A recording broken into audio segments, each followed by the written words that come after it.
Live everywhere. Daily Co's Radio on netrootsradio.com presents David Waldman.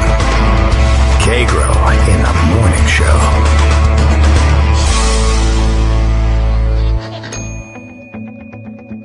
Now, here's David Waldman. Hey, good morning, everybody. It is Wednesday, April 8th, 2020. Time for yet another show in the time of the coronavirus. Plenty to catch up on. No way we'll fit it all in there. Another visit scheduled with Greg Dworkin later on in this hour, and we'll catch up on all of his news and views on that news in just a few minutes. Lots, as I said, happening today, and I'm beginning to wonder about some of the things that are happening and some of the things we have talked about a little bit. More evidence still pouring in of shipments of the personal protective equipment, ventilators, masks, hand sanitizers, anything that's of any value in fighting the coronavirus plague being seized in some cases, here in the United States anyway, ostensibly by the federal government, but no one will say why or where it's going, and being seized overseas from other governments or from the hands of shippers getting ready to send it to other governments around the world, but with no explanation of exactly who it is who's seizing these goods in the first place. No, nothing more than an identification that they are somehow American or American affiliated, because that's where the goods are ending up being shipped. But no official word as to who's doing this or under what authority. So still a big mystery. The president apparently continues to try to promote the, what he views as the miracle drug, the hydroxychloroquine, if I have that pronunciation correct. Still wondering, by the way, just like everything else, I always ask for the documentation for any Trump claim. He did claim the other day that he was maybe sort of kind of almost ready to actually take it himself, even though he says he was exhibiting no symptoms of the disease. And I'm just wondering when we'll get confirmation that he took it, or why he's not taking it on live television since he insists on putting himself there every day. I suppose that would be the ultimate confidence booster in the safety of the drug for large numbers of people to take it outside of the supervision of a doctor and for no apparent reason as a prophylactic, I guess, against COVID-19, because he's promoting it for that reason as well, even though I don't think anybody's studying it at all for those purposes. But of course, he's not going to do it because I think he's still getting enough advice that it actually poses a fairly serious health risk to take it for reasons other than the indications given on the label and outside of a doctor's care, and for no particular reason. So far, he hasn't had the guts to do that, and not likely that he ever will. And I guess if you're considering either taking it yourself or drinking your fish tank, I would keep that in mind. The fact that you've never seen the president simply pop some of those pills and wash it down, maybe with like some Flint tap water, to indicate to you that it's all safe and all good. So, I don't know. I would watch out for that. I'd keep an eye out for that. All right, let's see. What other items might we want to bring up first thing in the morning here? There was an interesting article about that this morning. Maybe I can just stick with that subject for just a moment. Paul Waldman, no relation, of course, put out this article yesterday with a different take on it. I know we've all been trained at this point to think first of what might be the financial motive for Trump to be so interested in promoting this drug. And there was some indication that there might be one, but I also saw, and I think I pocketed some tweets from Walter Schaub, is that right, who was cautioning or counseling caution, I guess we could say, on that subject, and saying the financial interest in this particular company is actually pretty minor. So it may be, though, that Paul Waldman has found a reason outside of the financial for him to be promoting this, which is, to sum it all up quickly, in his first paragraph or so, or at least in his tweets about his piece, it's that Trump needs a miracle.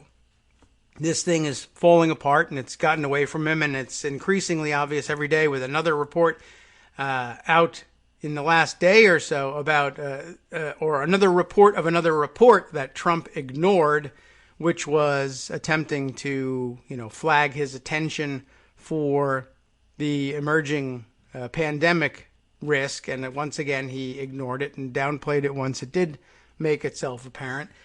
So the mounting evidence that he's simply asleep at the switch is incredible. And I guess maybe all he's got left is the possibility that if this thing somehow works out to be helpful in any way whatsoever, he'll now be able to say, see, I knew better than even the doctors. I really know this stuff. The doctors are all amazed at how much I know about medicine. They say, how do you know about this? And the answer is, I watch television and somebody said I should say this, so I said it. That's kind of where we stand. But here's how Paul Waldman puts it. One of the most bizarre and disturbing aspects of President Trump's nightly press briefings on the coronavirus pandemic is when he turns into a drug salesman. Like a cable TV pitchman hawking male enhancement pills, Trump regularly extols the virtues of taking hydroxychloroquine, a drug used to treat malaria and lupus, and I understand some forms of arthritis as well, as a potential game changer that might just cure COVID-19. He loves to pretend that he's got information that indicates that that's so. On Saturday, he even said, I think people should, if it were me, and it could be him, right? In fact, I might do it anyway. I may take it, okay? I may take it. I'm not only, as Paul puts it here, the president of Hair Club for Men. I'm also a client, right? Why isn't he doing it? Why aren't we hearing about it? But the evidence that hydroxychloroquine could actually be an effective treatment is at this point extremely thin. Might it be some kind of aid in treating the disease for some patients? Yes, it's possible, but Trump's enthusiasm for it, oh yes, we had some sound effects for that too, but the sound effect board is not enthusiasms. There we are. Some enthusiasms, I guess, for it, so out of proportion, though, Trump's enthusiasm is, and so relentless that one has to ask what the heck is going on here. Some people are inclined to believe that Trump must have a financial motive, and the New York Times did report that he owns some stock in Sanofi. I'm not certain how they pronounce it, Sanofi, a company that makes the name brand version of the drug, but I doubt that's what's at work. Instead, I think there are two reasons Trump is working so hard to convince everyone that it's a miracle cure, neither of which are about Trump's own bank account. The first is that Trump is listening to all the wrong people. We know that he finds those with advanced degrees extremely intimidating, activating his contempt and envy for experts. So when all the doctors and public health experts and epidemiologists tell him that while we can look into the potential of the drug, there's no reason to think it'll actually be transformative, and that makes him more, not less, convinced that it must be spectacular. Trump compensates for his own insecurity by working to convince himself and everyone else that the experts don't know what they're talking about, and he knows more about them, more than them about everything.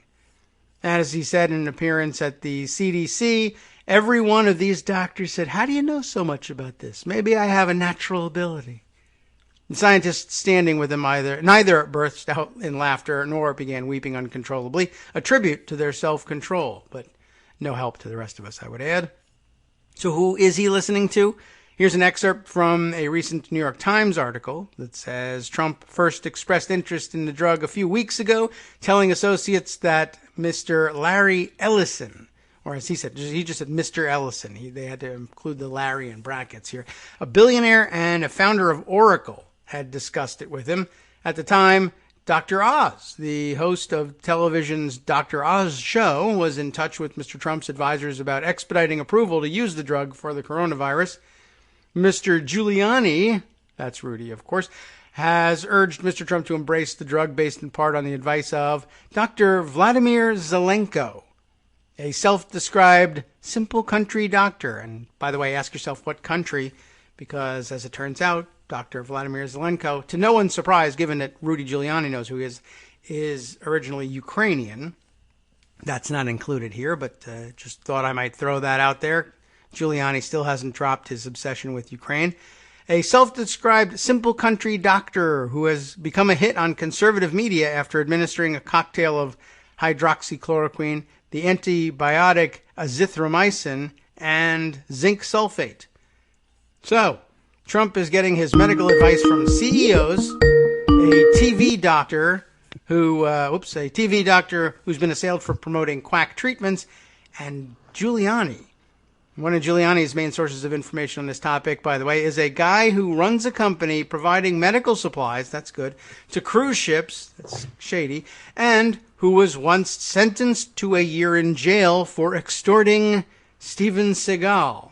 So that's definitely shady. It doesn't really count as a qualification for recommending pharmaceuticals for the treatment of a novel coronavirus. All right, well, we can stop with it there. I think the other main thesis of this thing, we blurted out right at the top, Trump needs a miracle, and this is the only one he's got left in his bag. And that's the only thing he thinks could save him come November. So that's what he's going to promote. Whether it's good for people, bad for people, or will kill them, doesn't appear to make a difference to him. Now, Greg Dworkin is here. Let's just switch right over. Hi, Greg. How you doing today? Hey, so I'm not a cardiologist. Okay. I don't play one on the internet. Right? What the hell? Yeah. But the problem is that hydroxychloroquine is being used with azithromycin, and when you use the drugs together or either drug alone, they potentially have cardiac arrhythmia issues.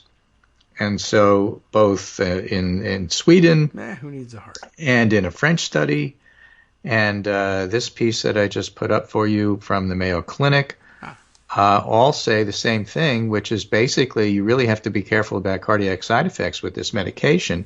Do not do this at home. The idea that Trump would claim that maybe I will consider taking it is just yet another con job as he tries to sell you Trump steaks. Yes. Probably for politics, not necessarily for personal gain in this particular case. Giuliani is in it for the money, but Trump just wants to show that he's smarter than everybody else and has some sort of plan in mind, which is going to save the world. Just trust me. Yeah. Which of course nobody does. But the point of all of that is that we don't know whether this medication cocktail actually helps. And we do know that whereas 90% of the public can take it safely, the 10% who have severe arrhythmias are severe enough that it really needs to be done in controlled settings, with like real doctors actually, watching what's going on. So it's not a panacea. It's not for everybody. Whether it works or not is unclear. And the only reason Trump is pushing it is because he wants to show the world that he's in charge and smarter than the doctors. So, just hope that's clear. Yeah, I think that pretty much lays it out. I mean, like I said, the solution for it, if he's totally confident in it, is obvious. No one should be able to stop him. He should just pop them out, take the pills right there on TV. I mean, I haven't seen him do it. He said he might, which is not the same thing as he will. Right. He says a lot of things that might happen that don't in fact happen. Yes, that's and it's mostly due for distraction. And of course, a lot of this comes from his increasingly ridiculous and somewhat boring 1.5 hour so-called updates. Yes. Which, I stopped watching the whole thing. I watched the first few minutes to see if he's going to stay or whether he's going to go and hand it over to Birx and Fauci, which he hasn't done in a couple of days now. And for an hour, he just babbles. I mean, it's incredible. Yesterday, there was no news whatsoever. In fact, the only news was when he decided he wanted to try and make news and immediately walked back and said, I don't like the way WHO is doing this. I may defund them. Well, I'm not really going to do that, but I might. And when somebody asked him, you're going to do that in the middle of a crisis? He said, well, I'm not going to do that, but, I might. Right. Because I'm not happy with them. I mean, it's all garbage. Yes. That is not worth covering live. The networks continue, not the networks, but the cable networks continue to do that. But then again, they're starved for eyeballs. So I guess so. He could test it out on Boris Johnson. And has said he's calling Boris Johnson to tell him you should try this stuff. Well, Boris Johnson is in the ICU. I don't know if he's taking calls. He might not be. Yeah. Let's have a long phone call. Yeah. I'm short of breath. I can't take a long phone call. Yeah. Well, text me. Or he's having oxygen therapy, which we're not entirely sure what it means. They just mean it's not the bad stuff. Yeah, they put a nasal cannula in his nose, and if that's not enough, they'll give him a face mask, and if that's not enough, they'll give him a rebreather mask, and if that's not enough, they'll consider intubating him. But there's some other studies out saying intubation isn't always the best thing. Maybe you should wait a long time on it. And most people don't like being on vents, and so they'll if he's still with it, he'll say don't do that if you don't have to. So what's happening with him, we don't know. But at his age and his weight, and the fact that he's in the ICU at all is bad news. Yes. Only sick people wind up in that situation. So are the British press underplaying this? Probably. Well, they've only got the so U.S. much press the information. only press that gets stories wrong and sticks to the government line way too long in the process? No. BBC and other government agencies do that too. Yep. So, we don't know what's going on there, and we're just going to have to wait a couple of days to find out. But I think it's pretty safe to say, if you're talking about either Boris Johnson's government or Donald Trump's government, you're probably being lied to. In most cases, yes. By which I mean everything. All cases. Well, it's difficult because, one of the main things in a public health emergency is you want to be able to trust, individuals who are talking to you. And that's, of course, where Tony Fauci comes in. And for all his flaws, like not correcting Trump to his face in public, and ripping his heart out and eating it, so everybody could see it, like in one of those Indiana Jones movies. Except for not doing that, Fauci's doing a pretty good job. Right. Now, he could start doing that. Fauci, I do. And they're both, they've worked together for years and years and years.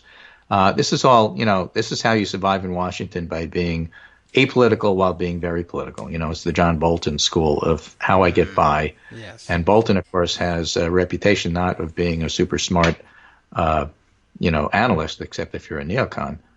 But everybody grants that he's a super smart behind the scenes, I know how to fight the bureaucracy stuff. Yes. Which, of course, was nonsense, because when it came push to shove, where's his book? Yeah, right. That's true.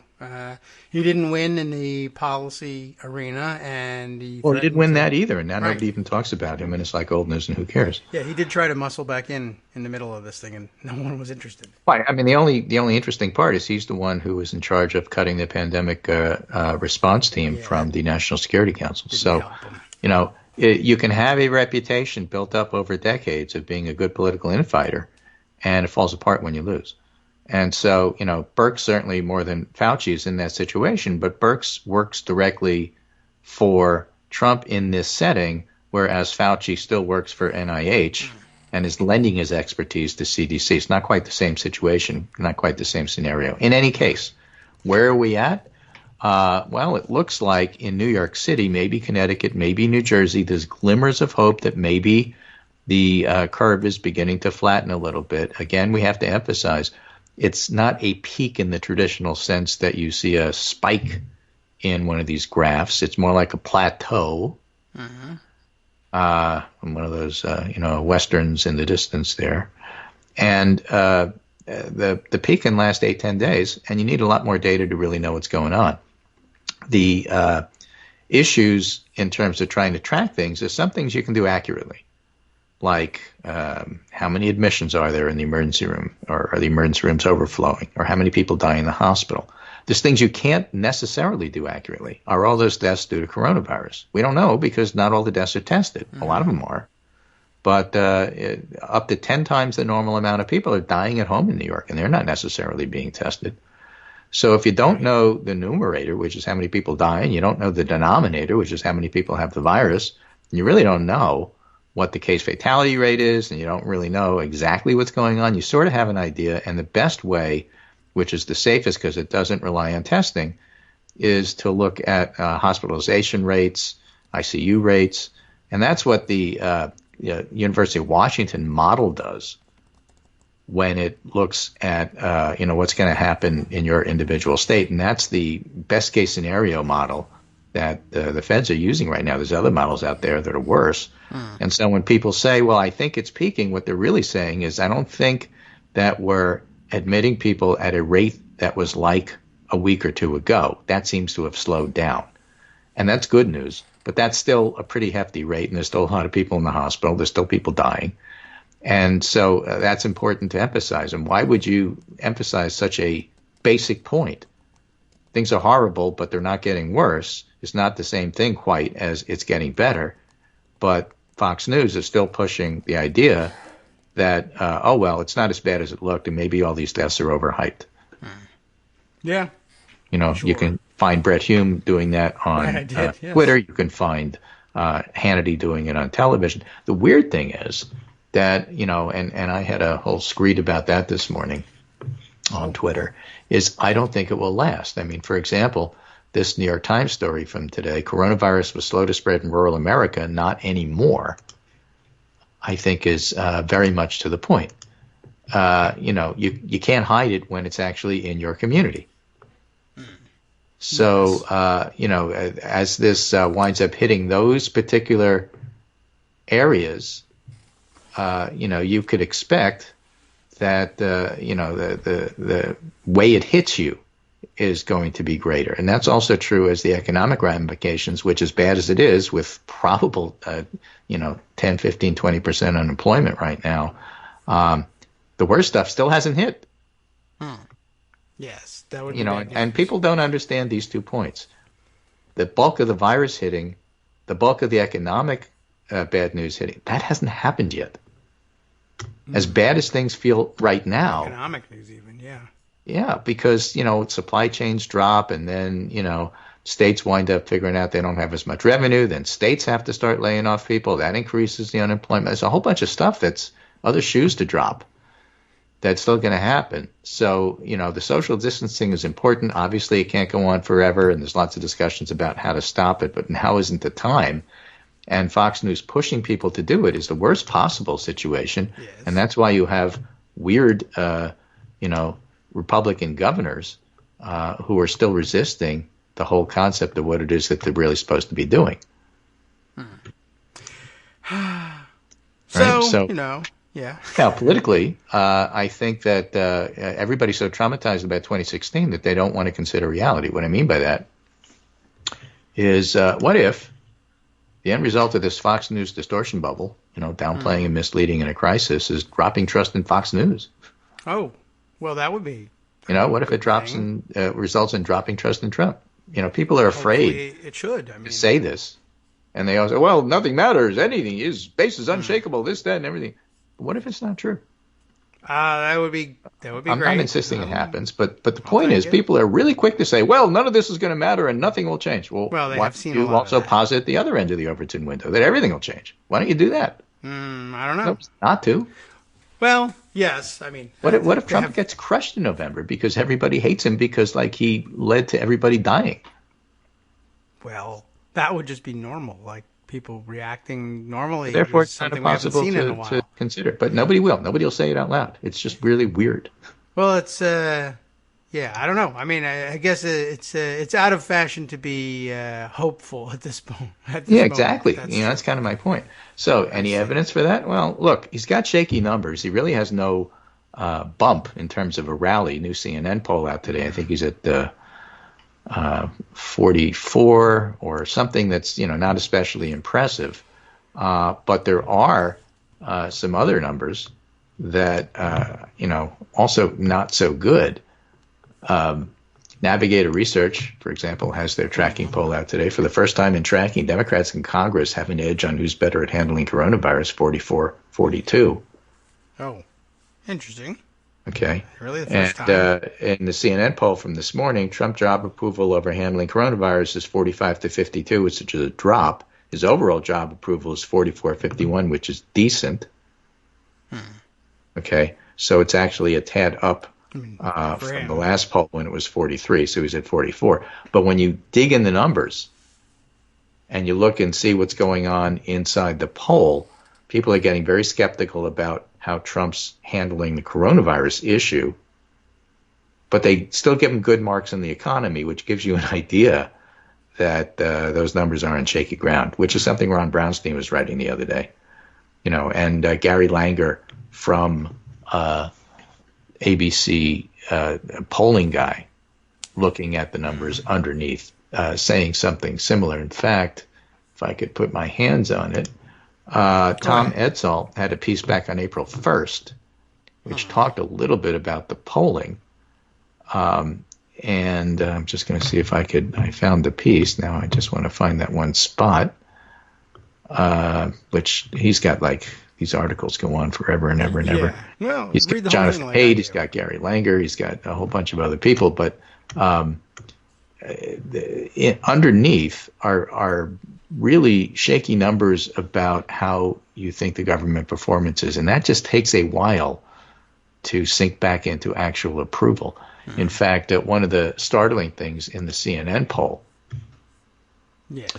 was noting that it's like, again, I don't have these numbers directly in front of me, but it's very close to this, that white non-college approved of Trump's handling of coronavirus 62%, whereas white college disapproved of it 62%, exact same thing. And again, when it hits the rural areas, because a lot of these polls have this lag time. They're really looking at last week's and 2 weeks ago's data in terms of how it hits in people's head. When it hits the rural areas, that's going to change. Okay. I mean, so we had this election yesterday, and we don't know what the results are going to be. And for those wanting to know who won in Wisconsin, we're not going to know till Monday. It was probably the Republican. That's usually what happens when they rig elections in Wisconsin. But we're not going to know the results till Monday. Okay, well, then we can wait until after the weekend to call Waukesha County about that. Today's only Wednesday, but, it's a question of the absentee ballots coming in. And usually what happens is the Democrats win the absentee ballots and the Republicans win the same day. And that's probably especially true yesterday because they closed all but 5 of 180 polling places in Milwaukee City. Yeah. Where the Democrats voted.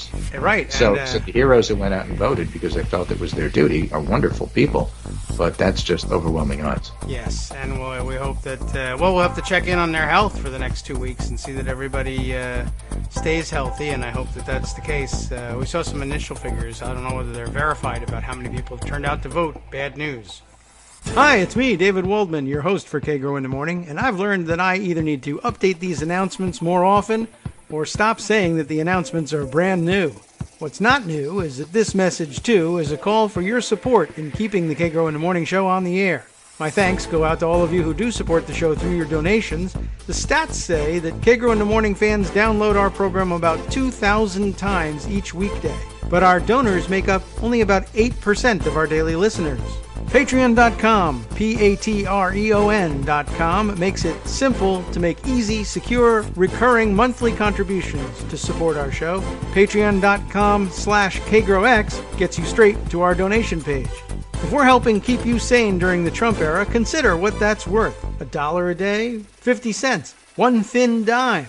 We do about 20 shows a month, so pick a number, do the math, and head to Patreon.com/KagroX to let us know. Thanks again, everyone, for all your support.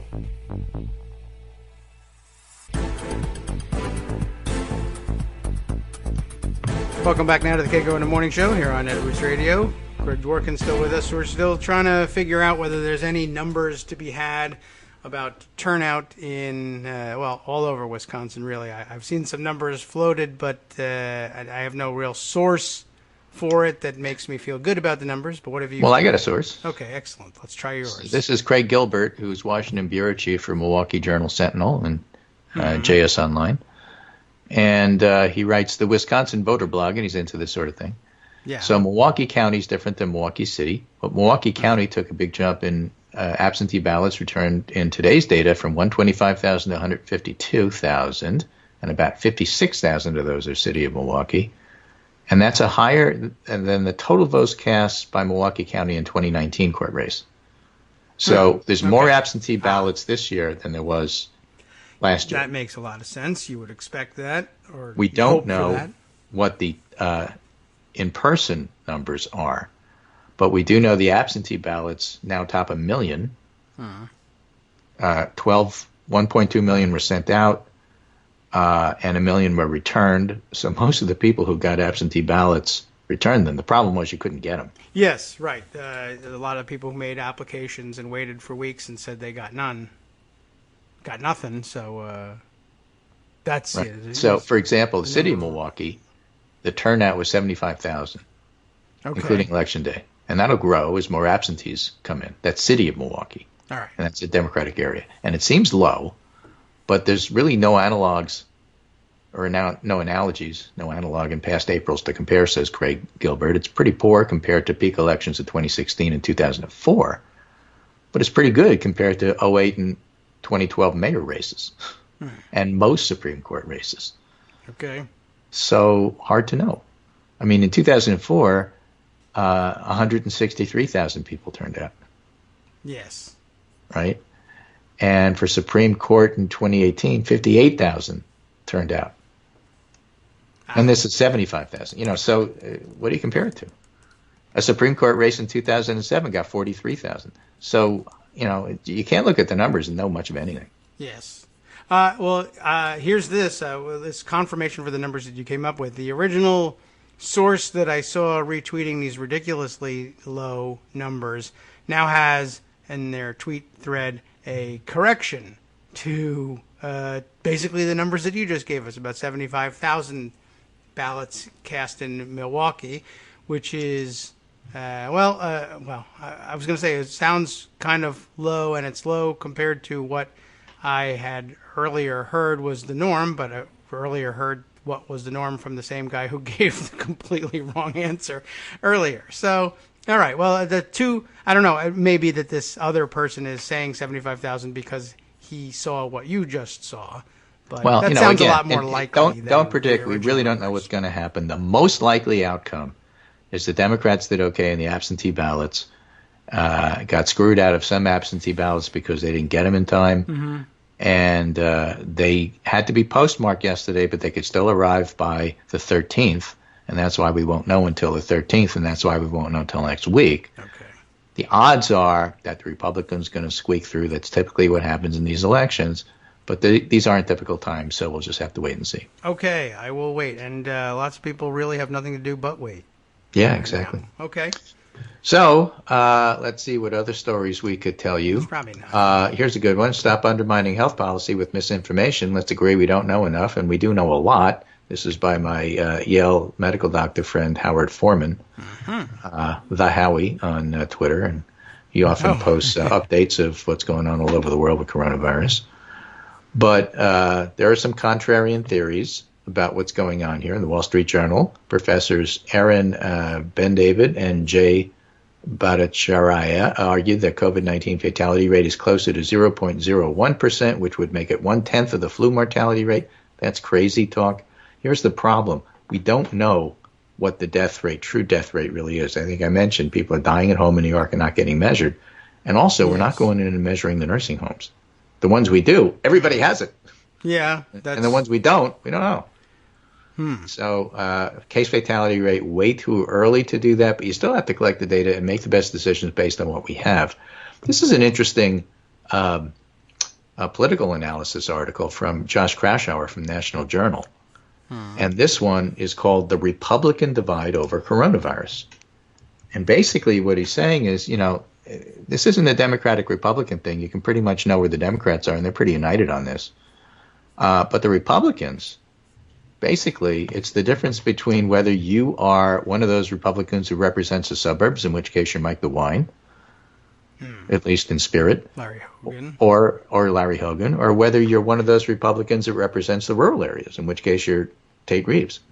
Yeah. Or Ron DeSantis. Right. Yes, Florida has all sorts of stuff, but in terms of spirit and where you're looking at, real Florida. Are you the rural libertarian, keep government away from me type of Republican? Then you're not going to resist anything. Yes. That asks you to actually act. Right. And they're losing. And what Krasauer is making the point of is that the coronavirus is just upending that. And he says the problem is that some Republicans face politically is this individualistic ideology runs counter to the public mood of the country right now, which is a takes a village moment of shared sacrifice. This is a conservative Josh Krasauer saying this. I see. At a time when acting in one's individual interests could jeopardize the health of others. That could change if the economic burden worsens, but right now the public is overwhelmingly supportive of the government's measures to mitigate the spread of the coronavirus, and because the governors, for the most part, outside of the 7 or 8 who haven't done that, are pretty in tune with that as well. That's one of the reasons why there's, quote, support, end quote, shaky as it is, for Trump's approach, because it's not really his approach, it's the governor's approach. Yes. So libertarian-minded Republicans, crash our rights, would be well served to pivot away from a posture of resistance and toward a constructive plan for how to reopen the economy when the pandemic subsides. It's time to embrace Fauci and Birx, not ignore it. It's the only politically feasible strategy when Americans of all backgrounds are worried about their lives and their livelihoods. And so what I'm saying is that kind of thinking still hasn't caught up with the rest of the Republican Party. And when it does, I think that as well as when the numbers start to hit in terms of what's going on with the rural areas, that's when I expect things to change in terms of Trump's approval, which isn't great right now, but I expect it to fall even further. It's not going to go up. All right. Yeah, I've been having questions about what would be the impact in the rural areas. Given, I mean, we've had some pretty good success with their hospitals have already collapsed. You know, a lot of them have closed, and a lot of the western states, you just fly everybody to the big, state hospital. That's not going to work. Prior to the pandemic, you mean? Who's going to fly you? Yeah, that's true. It's a good question. And there's going to be room at the other end. So all sorts of stuff. I don't know. That are going to have impacts that people haven't really figured out. So, part of the question is what's going to happen to America when things really hit? Is it going to be a LOL, nothing matters, we're just the same as we were, only now we're out of work? I doubt that. Part of the reason I was on a screed about not being willing to consider Trump getting crushed doesn't mean he'll get crushed. I'm not predicting that. What I'm saying is that you have to get out of this whole way of thinking that, well, everything that happened after November 2016 is frozen. It's stuck. It's chiseled in rock, and it can't change. And so we're going to be that way forever. And tomorrow's always going to be yesterday. And it's Groundhog Day in America. And I just don't believe that. I think this is a twin hit of such magnitude, of such great proportions. It's shaking up all of that. And it's just going to take a while for that to really, resonate. And the aftershocks are still going to be felt for a while to go. So this Tom Edsel article starts to get into that and goes back to Weimar Germany and says, well, how big a upheaval are we really talking about? Okay. The severe economic recession in Weimar Germany in the early 1930s led not only, quote, to an increase in support for the Nazi Party, but also for the Communist Party. Just as the economic collapse in Greece at the start of the last decade increased support for both Communist and National Socialist parties there. So Jonathan Haidt, who's a professor of psychology at NYU, somebody I like to read, argued by email that if we had good leadership, a president who could unify the country and turn our shared adversity into social solidarity, trust, and cooperation, we could look to past national crises such as World War II and the boost it gave to social capital. But we don't have that. In fact, the marker of our political sickness is that taking the virus seriously has become itself a marker of tribal identity. And Mark Hetherington, Weiler and Hetherington wrote a book about authoritarian tendencies in U.S. politics, which I often quote. And I interviewed Jonathan Weiler for Daily Kos on this book. Yeah. But Hetherington writes, a political scientist at the University of North Carolina told me by email that there were two reasons this moment holds a potential to resuscitate negative feelings that Americans have had about government. First, if the government actually succeeds in keeping the carnage to a minimum, it's unlikely to change much. Americans already think government can do this. If the government doesn't succeed, and I think there's every reason to think it'll struggle, it has a potential to further undermine trust in government. People already don't trust it to redistribute money and provide certain services, which is bad. But if they come to think it's not competent to keep us safe, it's even worse. Yes. Now, Republicans have internalized what used to be a political strategy, which increases the chances the government will fail. Yes. Which, pretty much is Donald Trump in a nutshell. We need a businessman in there. He's guaranteed to fail. You see, I told you, you can't trust government. Well, yes. And he's also engineering the failure of state governments at the same time. Right. David Autor, an economist at MIT under different circumstances, wrote, it would be easy to tell a story in which this episode causes Americans to remember that the government is indispensable for marshaling expertise, but these are very different circumstances. After 4 decades of successful Republican effort to starve the U.S. government of resources and demonize its experts, our government is less competent, less well-prepared, and less agile than it used to be. Perhaps this event would have restored our faith in government, but the picture's missed at best so far. However, yes, I would argue that the one main thing that Tony Fauci is doing, in addition to advising where we should go on all of this based on the scientific expertise and warning against things like hydrochloroquine when it's not proven and it might be dangerous, so it has to be done under controlled circumstances, is being a example, a pillar, if you will, of competence in what government can do. And so his role is phenomenally important, and that's why all this talk about the right wing trying to demonize Fauci and make him part of the deep state and get him fired is so dangerous. yes. It isn't just that he's going to kill us all, which is bad enough. Yeah, right. That's definitely on my bad list. It's also this. Yes. It's that Fauci represents competence in government, and if you try to get rid of him and replace him with Peter Navarro and Larry Kudlow, Yes. well, that says everything. Yeah. Navarro, by the way, recently trying to get in on the act of, I saw it coming too. I don't know how valid Okay, that is. so, all right. So he writes a memo saying, I saw it coming too. Trump ignores it because Trump doesn't read. Right. Okay. So And then it's reported widely by Axios and the New York Times that Fauci and Navarro argued over hydroxychloroquine, Navarro winning the argument in terms of trying to persuade Trump to push it, losing the argument in terms of like everybody with half a brain thinking Navarro is a complete moron. Yes. And those who know him outside of medicine and aren't qualified to talk about medicine, but nonetheless know things about economics, politics, and everything else, said, this is like, Alex Jones comes and argues in your house about something and you're taking his side. Navarro is like a wild-eyed nutcase. So Navarro is not winning the PR argument here. Fauci is way more trusted than Navarro. And so he decides he has to do something about it. So his team leaks this memo that said, I knew about this beforehand, so I may not be a medical doctor. I have a PhD. I'm some other kind of doctor, but I know how to read studies, and I was smart enough to see this coming, and leaks this memo claiming that he had the foresight to tell Trump that this was going on. I don't know what he thought he was going to accomplish with that, because the only thing that does is make Trump look like even more of a moron for not listening to even Peter Navarro, who the way it was framed by the political press is, okay, Trump doesn't listen to experts. We know that. He doesn't read. We know that. He doesn't understand anything. We know that. You can't expect him, and this is why I like to strangle the press sometimes, nobody should expect Trump to actually listen to somebody like Tony Fauci, who only spent 52 years trying to, become an expert so we can tell you stuff. But Peter Navarro, who's a nutcase that Trump listens to, Trump wouldn't even listen to him. Well, he wrote the thing, if that's the problem. He should have pantomimed it for him, I guess. Right. But we're not even sure if he really even wrote Peter it. Navarro, who's so crazy that Trump listens to, and we now accept this as normal and don't even think that that's the story. When that's the story. Okay, but we don't even think that's the story. The story is Trump didn't even listen to Peter Navarro. And so that makes Trump look bad. Trump hates looking bad. And so that I don't see how that helps Navarro any.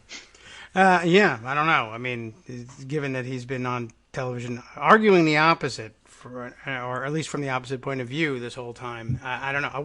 Why not use all these appearances to say, I saw it, I did warn? Well, the weird thing, so Trump is doing this pantomime press conference. I don't know what else to call it. It's not real. It's a Potemkin press conference, which is supposed to be a PSA about where we're doing with the coronavirus, but it isn't. It's a campaign rally. Everybody knows that. Even his own team admits that. And he's asked by a reporter, given that Navarro told you this, and given that all these other people warned you, don't you feel like he's still a little bit like, I missed it, I should have done this? And Trump says, no. Yeah, of course not. I'm a cheerleader for America. That's my job as president. I'm supposed to lie to you and tell you everything is okay. That's my job. What don't you understand about it? And looking at this is completely surreal, completely cut off from reality. That's not what people are asking for. They're asking in a public health crisis for the truth, which is why nobody trusts him. Even his own base doesn't trust him on this. But he's making the case, no, this is what I'm supposed to be doing.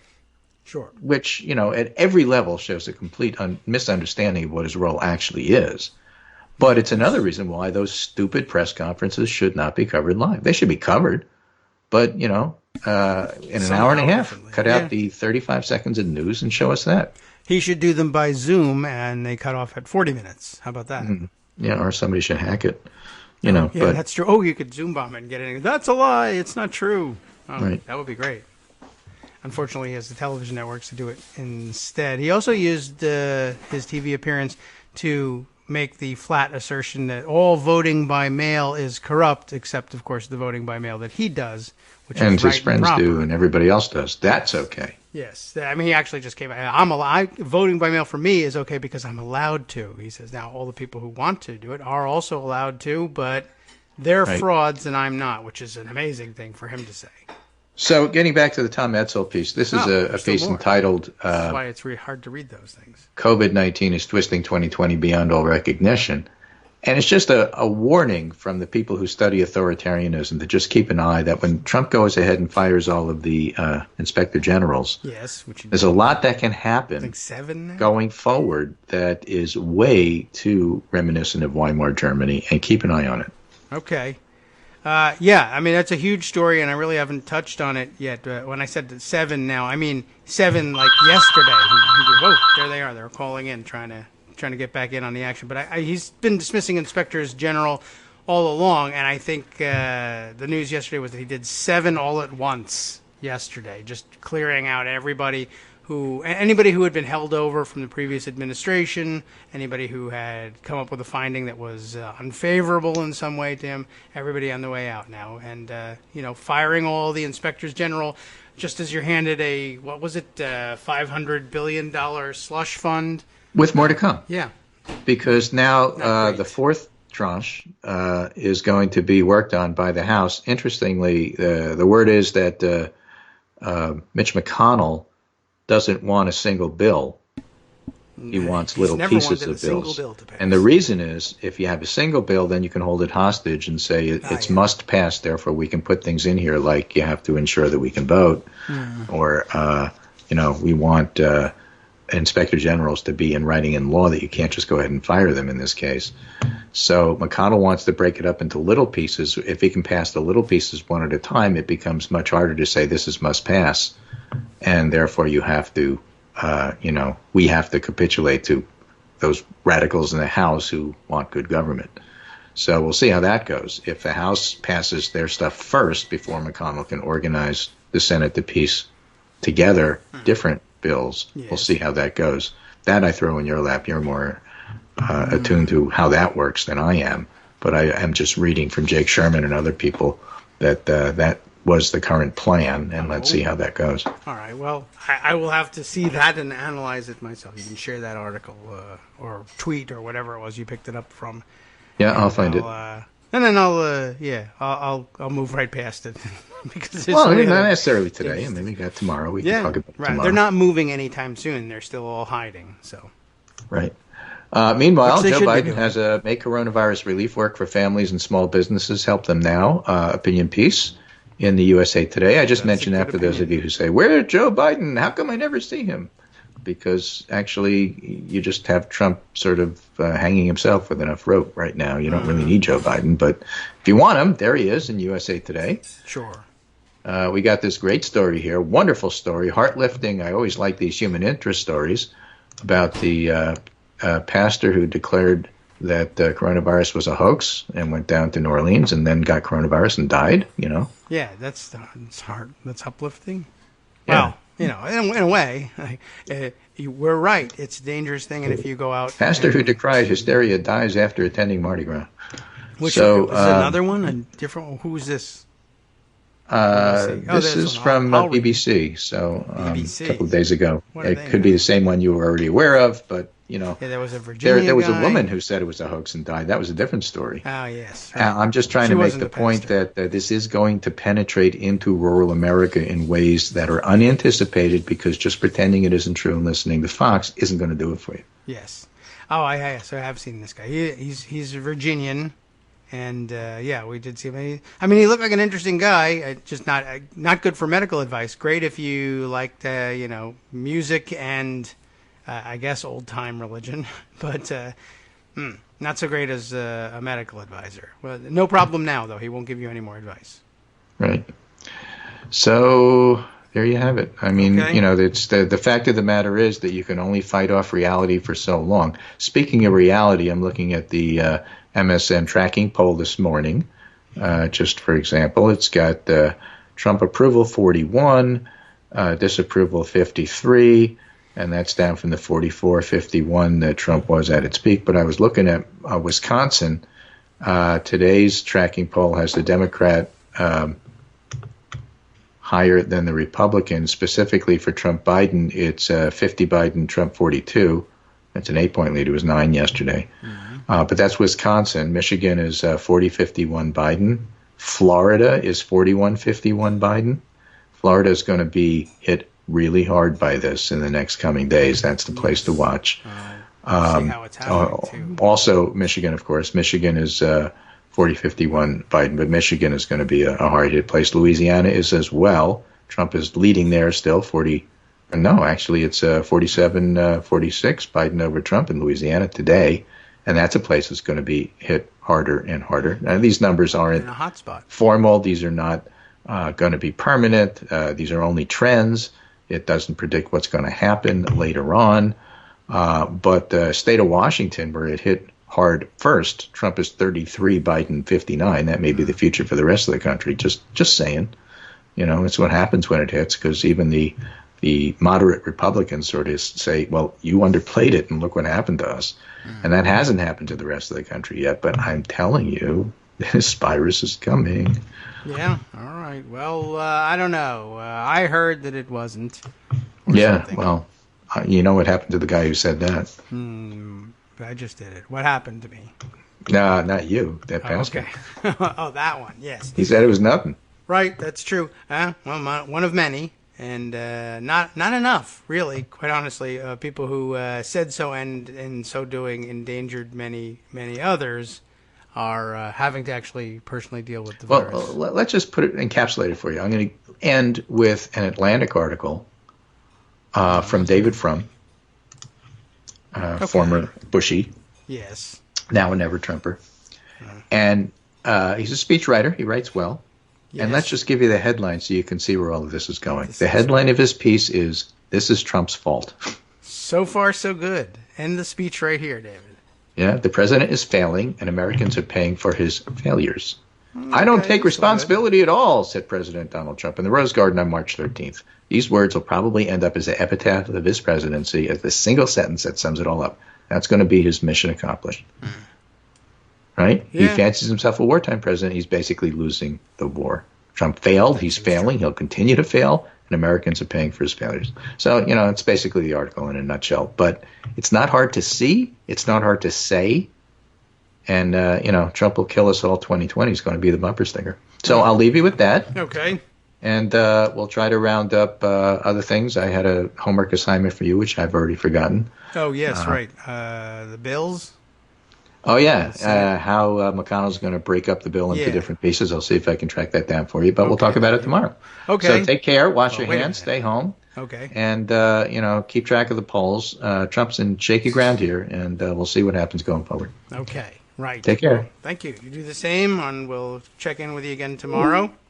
I don't know if I'm going to have an answer ready for you on what the Senate is or is doing or is going to try to do by tomorrow, but we'll be able to wing it, I think, if we at least get a hold of this article. Okay, so let's see.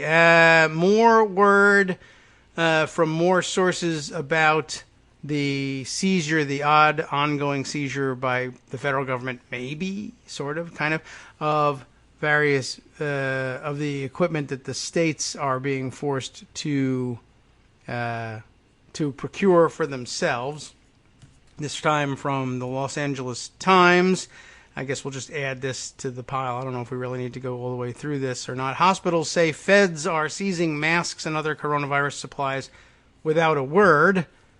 And we're still sort of supposed to be puzzling over what's happening to all the things that they're seizing. But it seems pretty obvious that, we're being given, they're admitting it outright in some cases.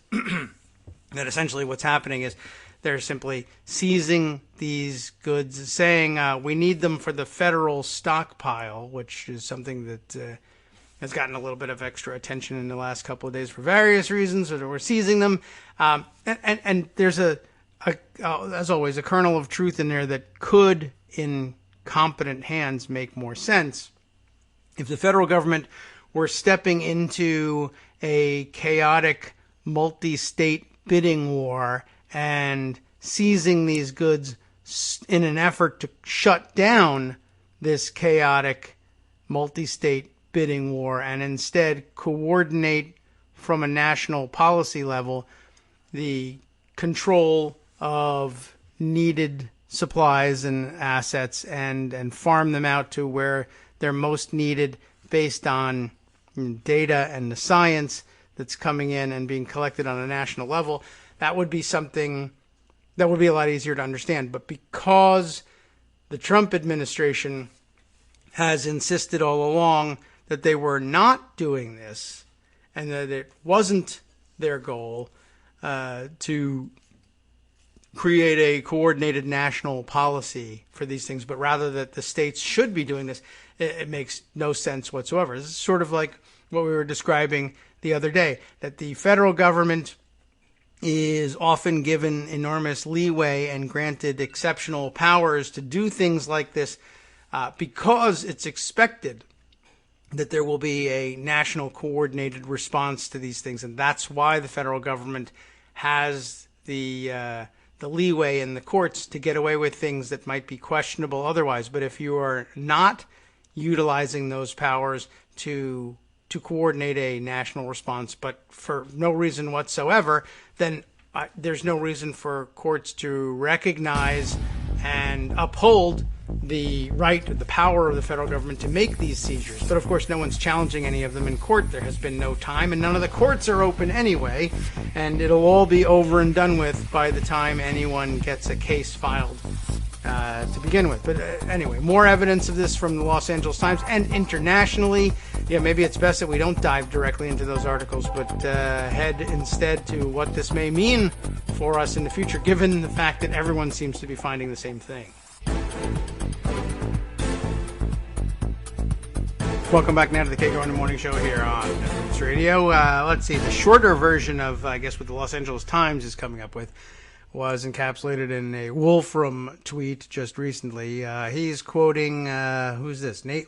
Interesting. Identifying here as Nathan Bernhardt with a blue check mark and everything, co-host of Patch Notes at No Cartridge. I couldn't tell you what the hell that means, but the address he uses is John Bernhardt. Maybe it's John Nathan or Nathan John Bernhardt. I have no idea what the name. Anyway,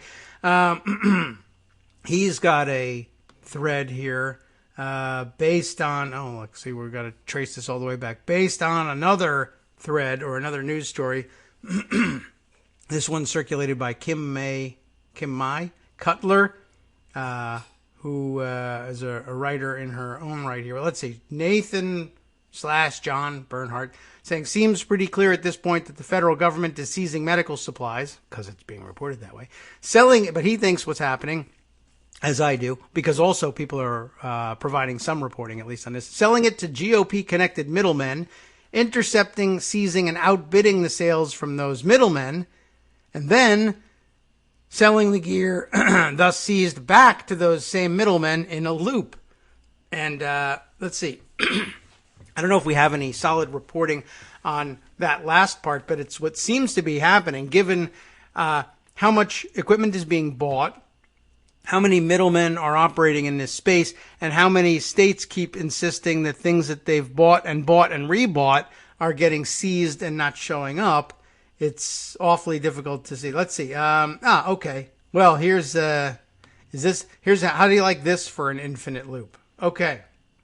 So, oops, I just closed it. So, as I said, the Wolfram tweet that caught my eye quoted Nathan Bernhardt.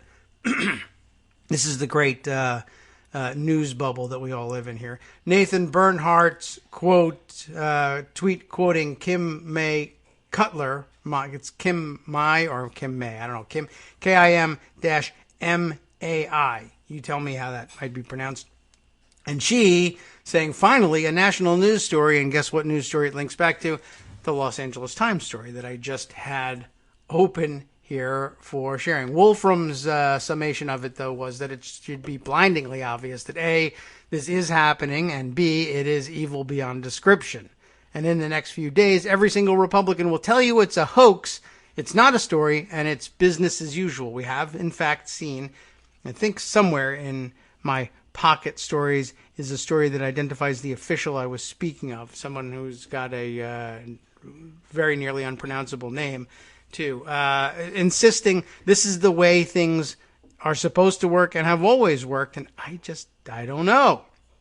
I don't think that's the case. As a matter of fact, here we go. This article has got it. The article in the Los Angeles Times is illustrated with a photo of Navy Rear Admiral John, Polowczyk, maybe we'll guess is the pronunciation of this, Polowczyk. He's been at the at the press conferences at the White House of late. This is the second picture I've seen of him appearing there. So I'm sure they introduced him and gave you the pronunciation of his name there. So if you happen to have been watching the press conference, you might be able to correct us on that. But Polowczyk is what it looks like to me.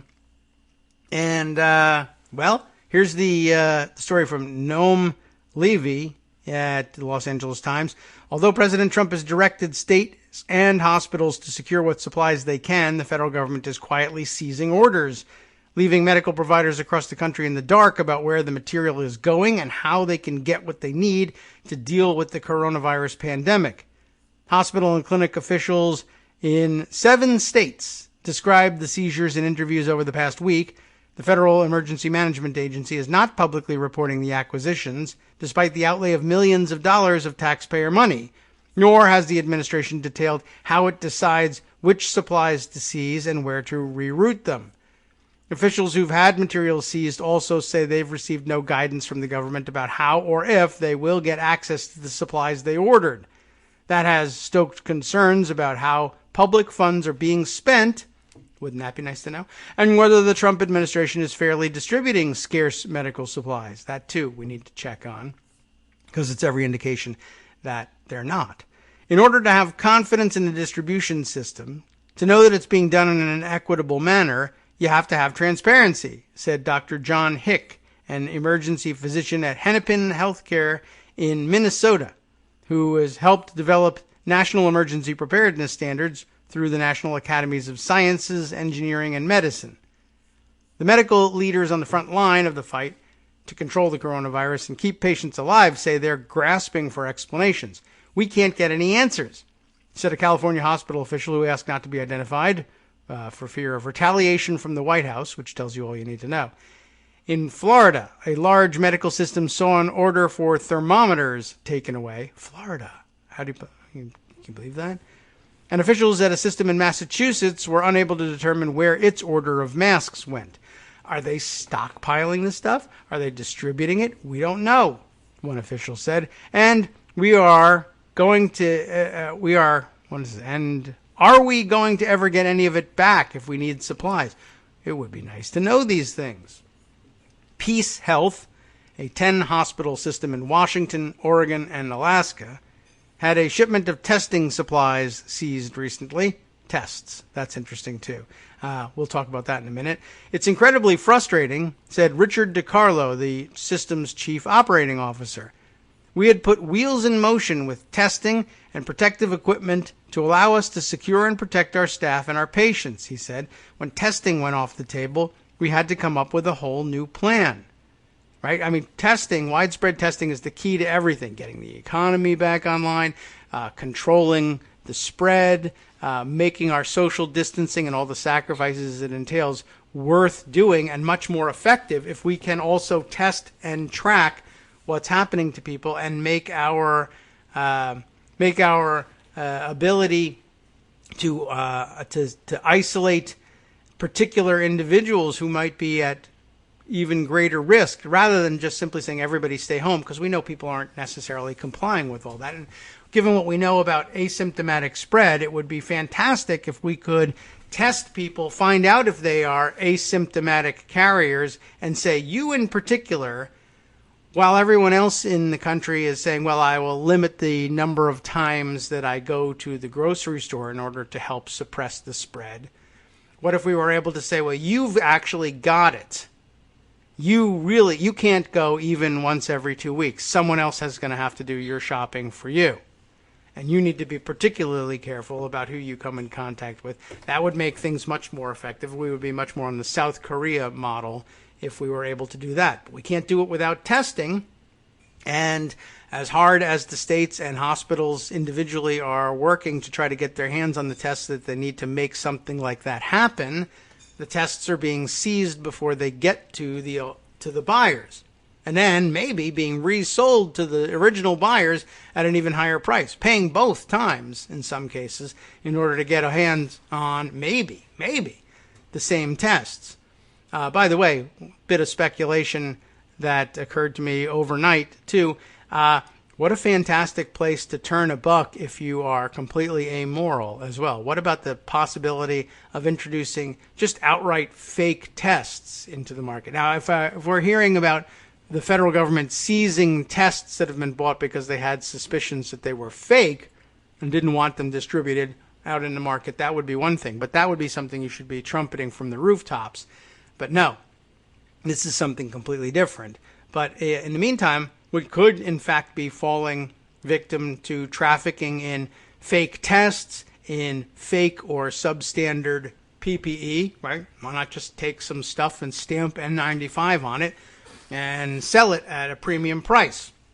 Who would do such a thing? Well, unethical and amoral actors, mobsters, let's say even Russian mobsters. Who would be more interested in turning a quick profit in a killer market for even counterfeit goods, getting paid in, cash or the nearest equivalent, just a big fat check that someone hands off to you, no questions asked. You hand over, or maybe don't even hand over, or maybe you hand over the equipment knowing that the equipment is actually going to be seized back for you by the American federal government, and I don't know, maybe even possibly returned to you to sell again. But why would Russian mobsters be interested in turning a quick profit on selling off materials that would increase the chaos and distrust among Americans and maybe even lead to the loss of tens, hundreds of thousands of American lives and impact American national security, military readiness, economic power, etc. All things that, as it turns out, the Russian state wouldn't mind having happen at all. And while it used to be the case that for very little investment, they were able to make all of that happen, minus the tens or hundreds of thousands of American deaths, perhaps. But they were able to make all that happen for very little investment by meddling in the elections and screwing around with people on the internet. What if you were able to do it in a way that not only had all the same effects, but actually killed Americans and made money? It wasn't a matter of losing, only a little bit or investing only a minor amount versus investing in the military and taking the Americans on that way, but actually turning a profit. Well, I don't know why you would be able to talk anybody out of that. Is it happening? I don't know. But is the other stuff happening? Well, we also don't know about that. People say their goods are being seized by someone and we don't know what's happening to them. The door's open to just about anything. All right, let's see. I think we left off discussing the Peace Health system in the Pacific Northwest and how they have found out that the testing equipment that they bought has been taken off the table, and now they have to come up with a whole new plan for how they're going to move forward in that area. Although Peace Health doesn't have hospitals in the Seattle area where the first domestic coronavirus outbreak occurred, the system has had a steady stream of potentially infected patients who require testing and care by doctors and a nurse in full protective equipment. Trump and other White House officials, including his close advisor and son-in-law and fellow grifter Jared Kushner, have insisted that the federal government is using a data-driven approach to procure supplies and direct them where they are most needed. Now, of course, a data-driven approach, etc., national coordination, etc., would really argue for getting out there and saying states should stop trying to procure their own equipment. Hospital systems should stop trying to procure their own protective equipment. They should let the federal government buy up everything that there is and distribute it. But the fact that that instruction has never come is highly suspicious, in my view. In response to questions from the Times, a FEMA representative said the agency, working with the Department of Health and Human Services and the Department of Defense, has developed a system for identifying needed supplies from vendors and distributing them equitably. They're just not doing it. The representative said the agency factors in the populations of states and major metropolitan areas and the severity of the coronavirus outbreak in various locales. High transmission areas were prioritized, and allocations were based on population, not on quantities requested, the representative said. And that would be a sensible way of doing things. It's a great answer. It just might not describe the conditions on the ground. But the agency has refused to provide any details about how these determinations are made or why it is choosing to seize some supply orders and not others. Administration officials also will not say what supplies are going to what states. Using the Defense Production Act, a Korean War-era law that allows the president to compel the production of vital equipment in a national emergency, Trump last month ordered General Motors to produce ventilators to address shortfalls at hospitals. The law also empowers federal agencies to place orders for critical materials and to see that those get priority over orders from private companies or state and local governments. Experts say judicious use of this authority could help bring order to the medical supply market by routing critical materials, ventilators, masks, and other protective gear, from suppliers to the federal government and then to areas of greatest need, such as New York. Yet, there is little indication that federal officials are controlling the market, as hospitals, doctors, and others report paying exorbitant prices, which mobsters love, or resorting to unorthodox maneuvers, which mobsters love, to get what they need. I don't know whether they're going to mention this story in this write-up or not, but I'll make a note about to tell you a little bit about how the unusual or unorthodox maneuvers at least some people are having to make. Remind me, I'll get back to it. Hospital and health officials describe an opaque process in which federal officials sweep in without warning to expropriate supplies.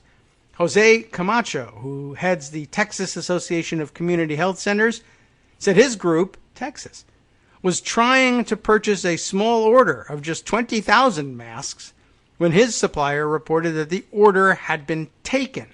Not like I just took your order and hang on, we're going to fill it, but the order of masks that I had for you, the masks that you ordered, were taken. Camacho was flabbergasted. Several of his member clinics, which as primary care centers are supposed to alleviate pressure on overburdened hospitals, are struggling to stay open amid woeful shortages of protective equipment. Everyone says you're supposed to be on your own, Camacho said, noting Trump's repeated admonition that states and local health systems cannot rely on Washington for supplies. Then to have this happen, you just sit there wondering what else you can do. You can't fight the federal government. Of course, the federal government's not supposed to fight you either, but that's what's happening. Somewhere, let's see, I think in Twitter I will be able to find a piece I retweeted earlier and then commented on. Yes, right.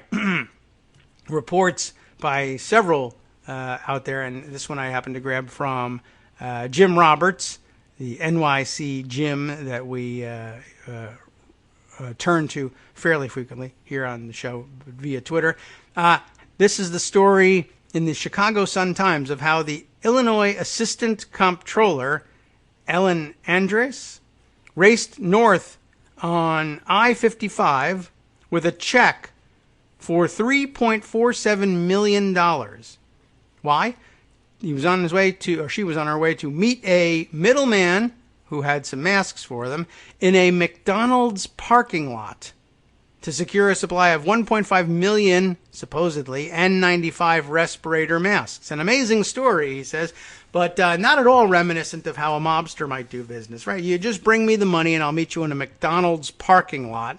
This is the state of Illinois' assistant comptroller buying 1.5 million masks. It's extremely important they be verified, certified N95 respirator masks.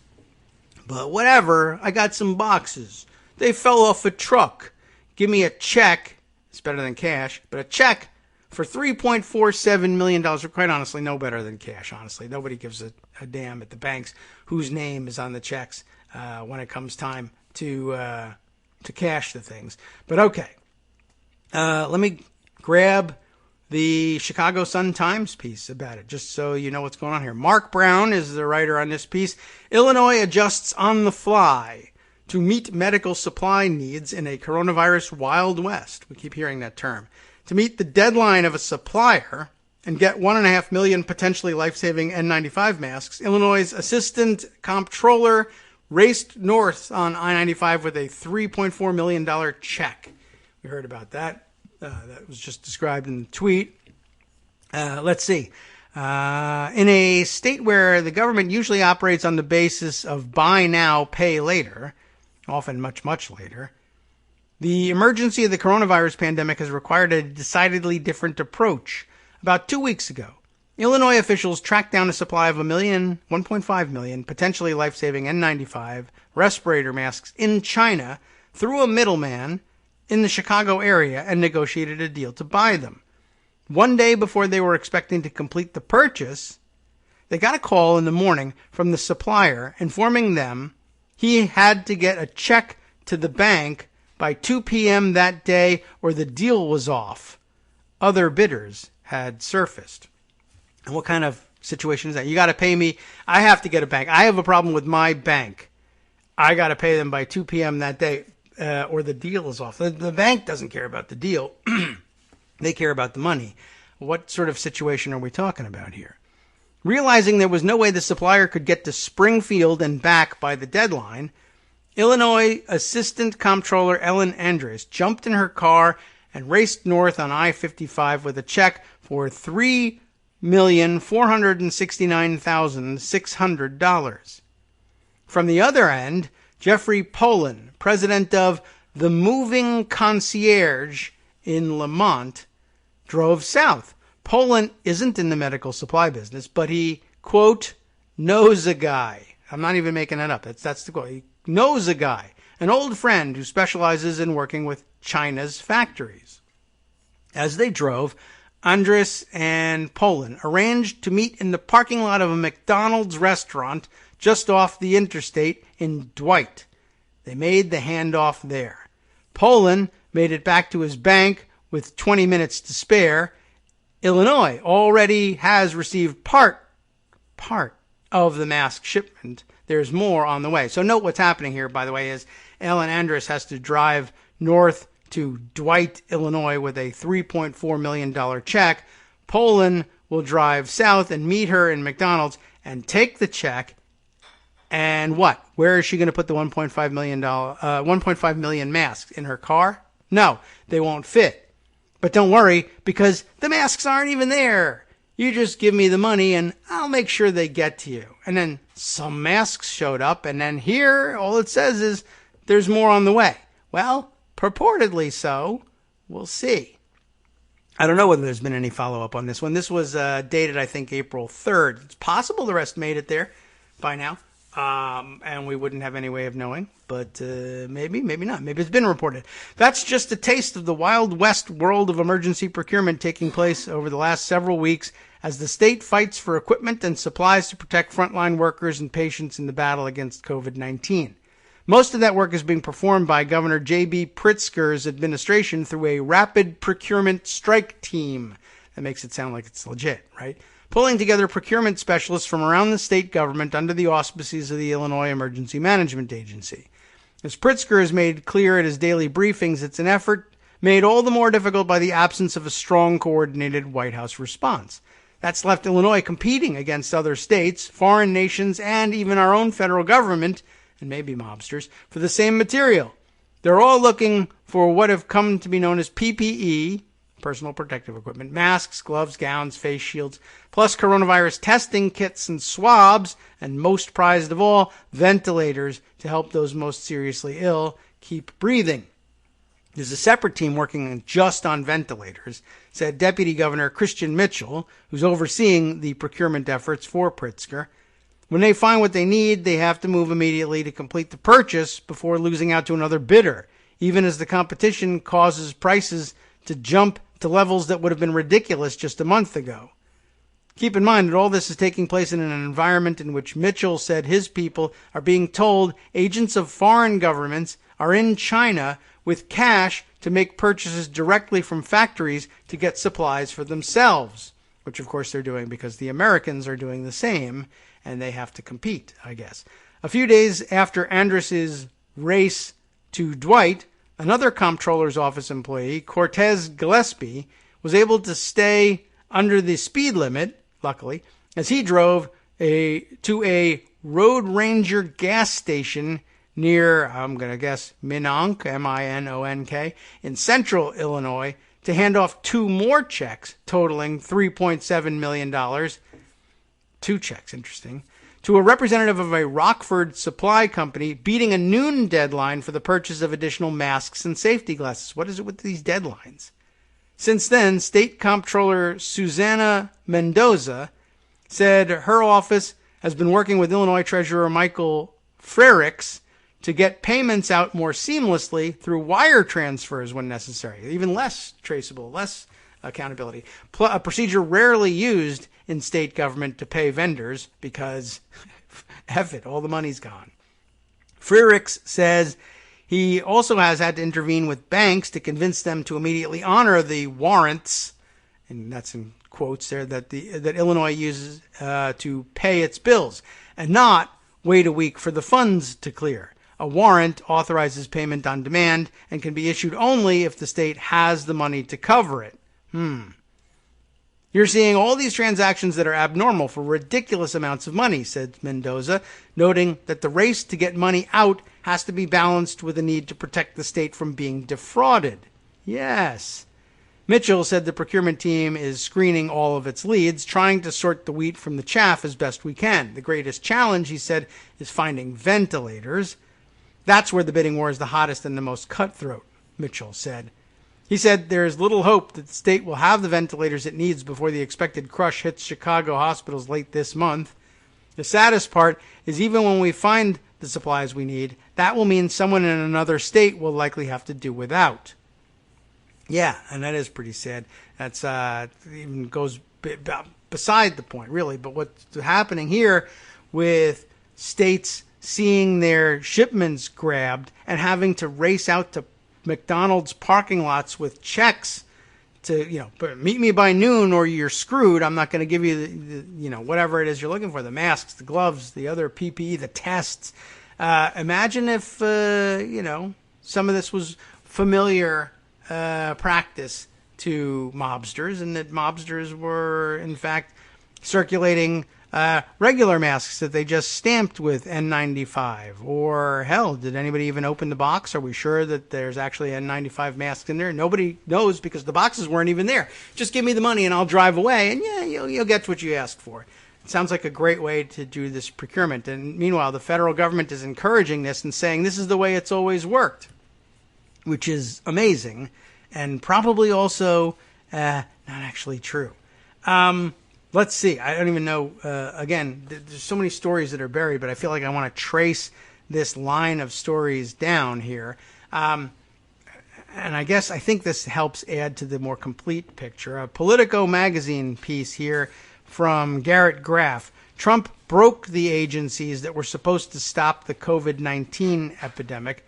The government agencies designed to protect us are riddled with vacancies and temporary officials, acting officials, as we know here, using our sound effects, right? Everybody's acting. Which, by the way, thought occurred to me the other day as I was reading that the acting Secretary of the Navy, the acting Secretary of the Navy, who was just such a jackass on board the Teddy Roosevelt, and by the way, I saw it described by one journalist as the facts being that the text of his speech leaked somehow into the public domain. There was no leak. He gave the speech over the public address system, and somebody recorded it. It was meant for public consumption. That's what public address systems are all about. Although arguably you could say, well, it was for the public on board the ship. But yeah, wasn't much of a leak. Anyway, Yes, the acting Secretary of the Navy has been replaced on an acting basis by the acting Undersecretary of the Army. They just moved him over. And as it turns out, interestingly enough, it was a Navy man working as acting Undersecretary of the Army, which, I don't know, presumably, I guess, would be okay. I'm not in any position to object. But an acting moving into another acting's position as acting as well, and I wondered whether maybe this is a great euphemism we could be using to cover up for other deficiencies. Maybe the problem that all the immigrants, documented or otherwise, are having is that they're not claiming to be acting citizens, and everyone would leave them alone if that were the case, because everyone knows being acting is normal. Hi everybody, it's me, David. Let's change things up from the old fundraising pitch for just a minute and talk instead about how you can be a part of our show. If you've got a smartphone or any other electronic recording device, why not sit down and record a segment for us? Read us an important article and give us your take. Read one of your own original essays, or even just give us your commentary on something you'd like to share that's important to you. Then send the file to me at kagrox@gmail.com and I'll try and work it into the show. Short segments, a few minutes in length, are easiest to fit in. And of course, I can't always guarantee that I'll be able to play everything, but if you've ever shouted at your radio or TV about something you wish was being covered, here's your chance to change that. Make the show your own. Send your submissions to me at kagrox@gmail.com. Welcome back now to the Kagro in the Morning Show here on Netroots Radio. Let's jump back in here. I'm thinking that maybe the last segment might be eaten up by reading the bulk of this Politico piece, and not exactly in the way I would want to spend it. But this is definitely an important piece for figuring out just how broken our preparedness system was and our response system was. But I think we actually have gotten a pretty good idea of how and why, given how much we've been poking fun at the idea of everybody being an acting everything. At some point, it deprives the government of the necessary level of expertise and accountability, and results in breakdowns like this. And it's pretty well laid out, it appears, in my quick skim of the Politico piece. But time being short, maybe we'll come back to this if I can digest it off the air and perhaps summarize it a little bit better in the near future. But there's so many other things that I need to scroll back down and get around to. One, of course, our acting Navy Secretary has reportedly offered his resignation. I don't know whether it's become effective or not, but that was news, mentioned it earlier. A number of other things along the way to note. Anything else I need to just sort of call out real quick before I scroll all the way down here? Some interesting information, again, needs a little bit more digestion perhaps, about what might be happening behind the scenes that might actually give some legal status to what FEMA and other emergency operators are doing with respect to some of these seizures. But again, this is something I think we need to do some more reading on, digest, and clear up. If we get a chance, we can double back on it. Here's some other explanations, too, about what's been going on the piracy end of things, where American operators, or maybe American operators, maybe not, are snapping up equipment as it leaves factories in China, and as it's on the tarmac being loaded onto planes. We mentioned the story the other day of some allegedly American operators showing up on the tarmac in Shanghai airport and offering to pay 3 times what the then current buyer, France, was paying for some masks that were outbound from China. This might give us some insight into why American operators were doing this, and possibly where they got the idea, and possibly even, maybe, in some minds, I don't know whether we'd all agree, justification for doing all this, besides, well, we're Americans and we want America to get these supplies.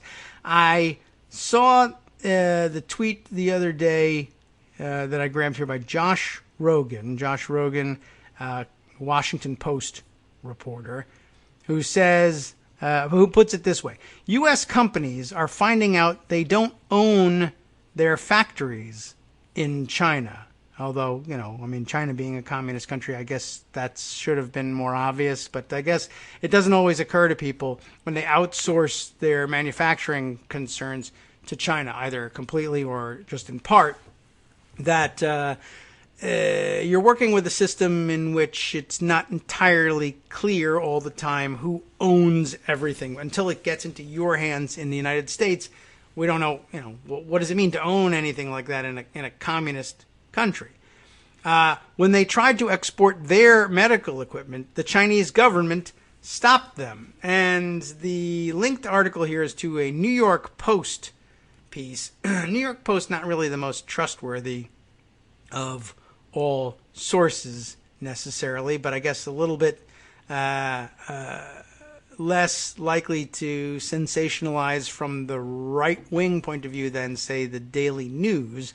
But okay, let's dive into this one to see what we find here. This was very interesting to me. Trump administration weighs legal action over alleged Chinese hoarding of PPE. This puts a little bit of a different spin on things. And I thought we would at least throw it out for our consideration here. Ebony Bowden and Bruce Golding, the reporters on this piece from April 5th.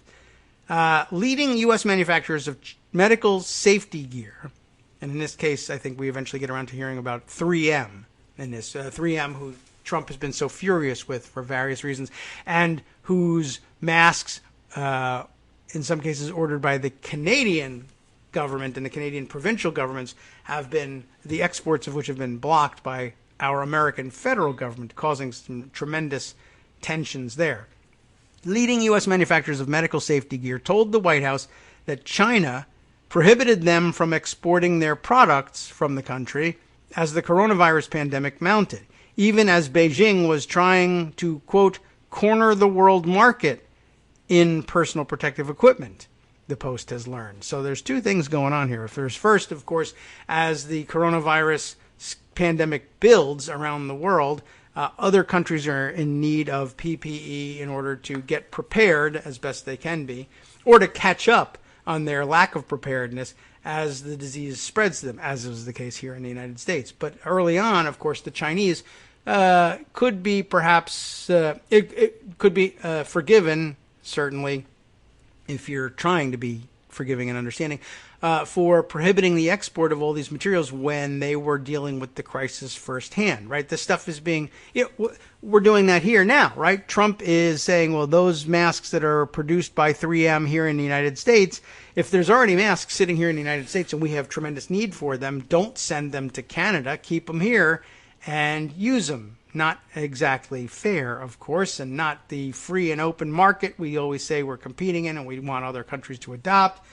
But there you have it. You can see this sort of reactionary moment where they say, well, we have need of it here. Well, the Chinese would feel the same way. We have need of it right here. But at some point, of course, they've bent their curve downward and we're still playing catch up. But it is entirely possible that the Chinese government could have realized, well, it's not so much that we need every mask we can get here, as it is the case that every country needs every mask they can get there, and these things are sitting here in China. We could corner the market on the most valuable material the world, the most valuable material in the world at the moment, this protective equipment that Americans think they owned because they paid to lease the factories here in China to produce, but, possession being 9/10 of the law and China not caring about any of the tenths of the law in many cases, let's just seize them, not because we need it, but because we can control the world if we control this stuff. Is that what's going on? Let's continue with the Post's reporting here. Now the Trump administration is weighing legal action against China. That'll help right away. Over its alleged actions, a lawyer for President Trump said Sunday. And we don't know what kind of, well, let's see if we can figure out who that is. A person who should have nothing to do with this, of course. Who else would be? In criminal law, compare this to the levels that we have for murder. Now, that sounds pretty dramatic, right? But okay, maybe now you're talking. We accuse the Trump administration of having blood on its hands for its failure to respond, right? Why not? In criminal law, compare this to the levels of what? I don't know, that we have for murder. Says who? Says Jenna Ellis. Who's that? A senior legal advisor to Trump's re-election campaign, right? Not a senior legal advisor to the Trump White House, who does have a hand in this, but the Trump's re-election campaign, who should be entirely silent and invisible on this, but isn't. But okay, she has a point. People are dying when you have intentional, cold-blooded, premeditated action like you have with China. Now we know why the election people are doing this. This would be considered first-degree murder. It's absolutely not first-degree murder for Donald Trump to be doing this or Jared Kushner to be seizing equipment from states. But when China does it, that's murder, and we like that comparison, and we're going to use it. Okay, sure. Let's see. Ellis said, the options under consideration, and how does she know? Why is the campaign lawyer handling this? She'd absolutely not be handling this whatsoever. The greatest distance possible between them. But no. Ellis said the options under consideration include filing a complaint with the European Court of Human Rights, which, of course, you don't believe in because you hate international law, or working through the United Nations, which Trump wants to bomb and drive out of New York. Executives from 3M and Honeywell told U.S. officials that the Chinese government in January began blocking exports of N95 respirators, booties, funny, always laugh at, well, okay, it can't be 12 years old all the time, N95 respirators, booties, gloves, and other supplies produced by their factories in China, according to a senior White House official. Now we're back to the White House, not the campaign. China paid the manufacturers their standard wholesale rates, but prohibited the vital items from being sold to anyone else, the official said. And I don't know how things work there in China. Maybe it is a normal matter, of course, that leased factories produce something, but in order to, maintain the communist system, the Chinese government, in effect, buys all of the output of these factories with the idea that there's an agreement in place to resell them, perhaps at a greater price. That would be, that's their system, whatever. Resell them to American companies or other international exporters of this stuff. But in the first instance, the government actually owns the output of their own factories. Not the way it works here, but it's a communist country. Maybe that's really the way they do things. China says they paid the standard wholesale rates to the factories, but then just put a stop on the movement of these things, I guess, as they think is their right. Around the same time that China cracked down on PPE exports, official data posted online shows that it imported 2.46 billion pieces of epidemic prevention and control materials between January 24th and February 29th, the White House official said. The gear, valued at nearly $1.2 billion, included more than 2 billion masks and more than 25 million protective clothing items that came from countries in the European Union, as well as Australia, Brazil, and Cambodia, the official said. Data from China's own customs agency points to an attempt to corner the world market in PPE, like gloves, goggles, and masks, through massive increased purchases, even as China, the world's largest PPE manufacturer, was restricting exports, the official said. Of course, again, reminder, this is between January 24th and February 29th, when much of the rest of the world is doing nothing and uninterested at all in building up its own stockpiles of PPE, because we just think this is a Chinese problem. They were more than happy, I'm sure, to sell, possibly at inflated prices, PPE from around the world to China, where they had a pretty good reason for actually acquiring all of it, even though they're a big manufacturer of it. For one thing, the manufactured equipment was at least technically spoken for elsewhere before they seized it. And two, they were the ones and the only ones at that time, I guess right up until,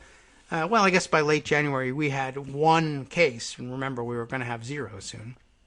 And Japan and South Korea had certainly been dealing with it, but there was a good case for keeping the bulk of this PPE in China and in Asia at that time, even though we really should have been preparing ourselves for the pandemic reaching our shores.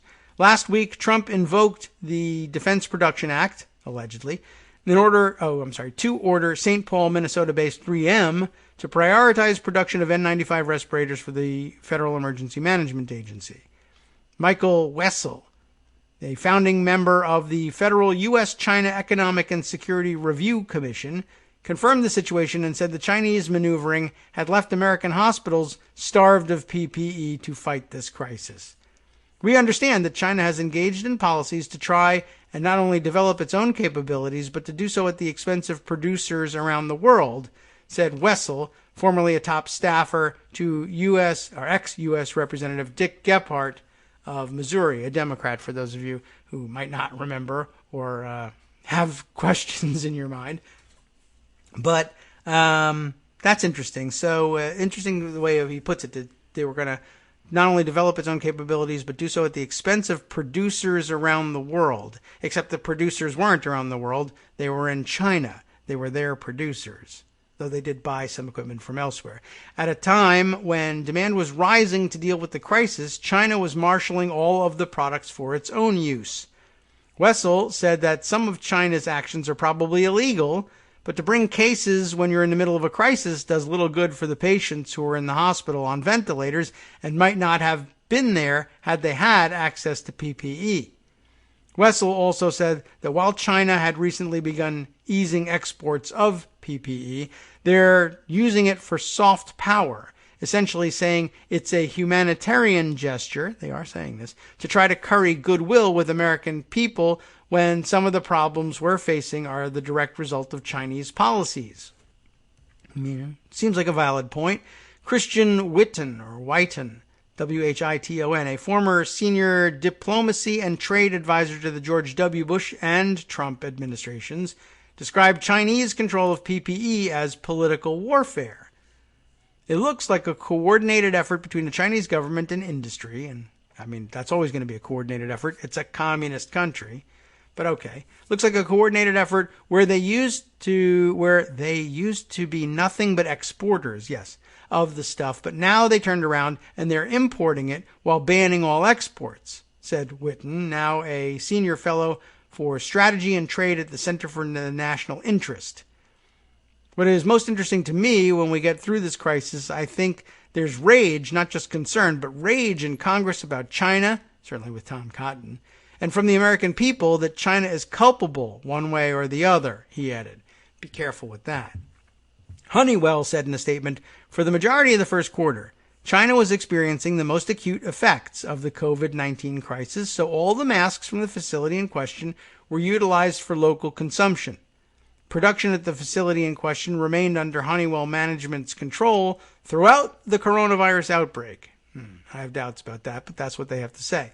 3M did not respond to requests for comment on Sunday, but in a statement issued last week, noted that it had just, quote, secured approval from China to export to the U.S. 10 million N95 respirators manufactured by 3M in China.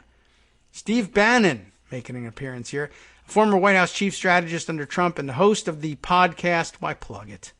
Do you care? But here's what he's up to these days. He's now hosting a podcast called War Room Pandemic. Like War Room, pandemic. Everyone listen to this idiot. Ready?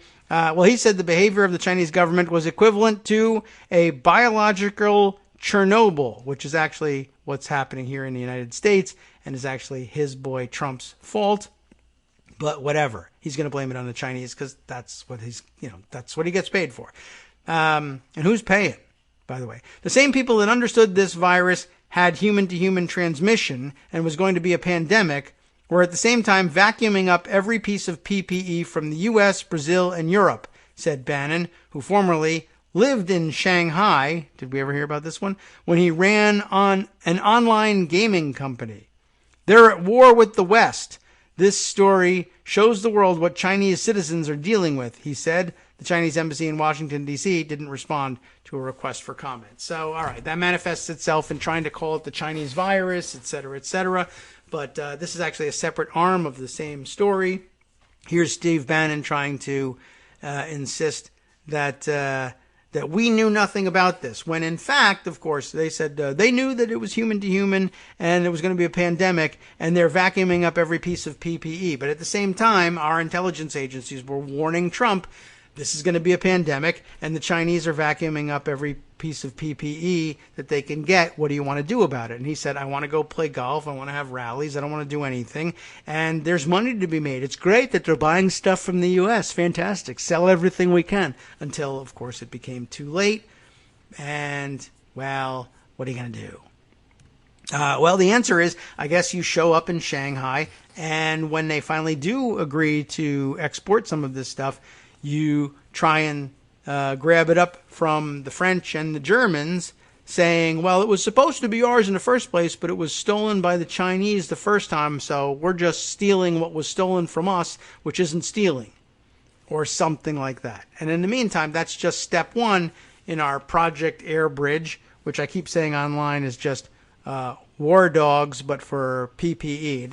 Have you all seen War Dogs? Another tweet of mine yesterday. I asked you, everybody, have we all seen the movie War Dogs? Because if not, you're seeing it now. It's happening right in front of you. Quick synopsis of the plot of that movie if you haven't had the chance to see it, and you might find it entertaining, real interesting. Story of, I guess based on a true story, I guess. I don't know how faithful it is to the actual story, but the U.S. government at an early point in the Iraq War, I had first thought it was maybe Afghanistan, but it turns out, I think in one of the plot synopses I read was the Iraq War, needed supplies, obviously, but they were looking for armaments, and in fact, in this case, ammunition. They needed, billions and billions of rounds of ammunition supplied to them, and there was a Pentagon program opening up procurement for the military operations worth, billions, perhaps trillions of dollars, opening up to small businesses and minority-owned businesses, all the things that we like to do with our contracting as a government. And so there was this tremendous opportunity for people, small business operators, to jump in. And as usual, it ends up getting exploited by new entrants into the market. And it's basically two guys who had been friends in high school, one of whom is, rather aimlessly moving from get-rich-quick scheme to get-rich-quick scheme while working as a masseuse, as I understand it. Anyway, meets up with one of his old high school friends who likewise is moving from scheme to scheme, but is doing significantly better working with his dad. I think they're arms dealers, essentially. Not, great big billionaire international arms dealers necessarily, but selling guns. So he had some kind of in with this stuff. And they basically figured out, well, if we file the right paperwork, we can make a bid. Just lowball everybody, because what do we care? We're just a shoestring operation. It's just the two of us. And with outsourcing being all the rage these days, let's bid on supplying 1 billion rounds of ammunition or whatever it was to the U.S. government for less than everybody else. The major defense contractors are going to charge an arm and a leg, and we can undercut them. And they did, and they got awarded the contract, and then they were like, what the hell are we going to get 1 billion rounds of ammunition? Basically, without too much in the way of, all right, it's going to spoil the whole thing. But you should watch it anyway. But they essentially figure out, all right, where are we going to get these rounds of ammunition? Who's got access to this kind of stockpile? And to no one's surprise, it turns out to be basically Eastern European, former Soviet bloc mobsters have got access to this ammunition, some of which is old, expired Soviet ammunition, some of which is Chinese in origin, which also shouldn't surprise anyone. Neither of which I think comply, as I recall from the story, with the American protocols and requirements to fulfill the contract. So they actually spend the bulk of their time trying to arrange for the logistics of unpacking all of this ammunition from boxes that would identify it as being from sources that would be non-compliant or illegal, and putting them into containers that would make it look like they had been legitimately acquired. And of course, once you are skirting the rules that way and doing so in cooperation and in business cooperation with Eastern European mobsters, you can understand that the situation very quickly gets less and less ethical and spins more and more out of control. And these guys, just to extricate themselves from this one single transaction, are doing God knows what to get things done and to save their own lives at the same time. So basically, you're just seeing the same thing happen now with PPE. That Jared Kushner's friends from management class at Harvard, where he never belonged in the first place, are finding out that if you file the right paperwork, the fact that you've never worked in, medical PPE should be of no interest to anyone. If you have any experience at all or no experience but have a telephone and are willing to call numbers in China and do your best to try to say, well, if I pay you $1 billion, will you export this stuff to Chicago? That's enough. And you can go ahead and make money that way. And if it's not enough money for you, how about if you get paid for having that stuff shipped out of China and then we seize it before it gets to Chicago and give it back to you? And you can register as Blue Flame Medical LLC in Delaware or wherever, and we'll steal it and hand you back the same masks, and you can sell them twice, thereby ensuring a profit for you. War dogs, but for PPE. It's actually pretty easy, and at this moment, as we learned from Illinois and its assistant comptrollers, nobody has the time to check whether or not it's a legitimate operation and whether or not it's really wise to drive to a McDonald's parking lot with a $3.4 million check in exchange for the promise of what might possibly be N95 masks, but could be boxes of sawdust for all we know, because they're not even there in the parking lot where you're handing over the check. Is there any opportunity for stealing money in a situation like this? And once again, why worry about these things, right? What are the odds that an American president would agree to operate under conditions that would enable, let's say, Russian mobsters to make a killing selling counterfeit tests and masks to people who are desperate and willing to hand over $3.4 million checks in parking lots for the promise of getting boxes later? Why would an American president be interested in empowering Russian mobs that way, right? Except for the fact that he's already interested in empowering Russian mobs in so many other areas that why not throw this one in too? And will I get a cut? I will, yes. Yeah, but what about my obligation to protect the American people? Oh yeah, after that, I don't care. Forgot about that. Well, it would be much more difficult to get a normal American president to agree to something like this than to get this one to agree. And therein lies the problem. Okay. Oh, I forgot to throw in there, maybe I'll just do this here in our last minute or two. Another of the countries that has had its equipment waylaid by American pirates, and these guys know pirates when they see them, although they're not using the P word the way the Germans are.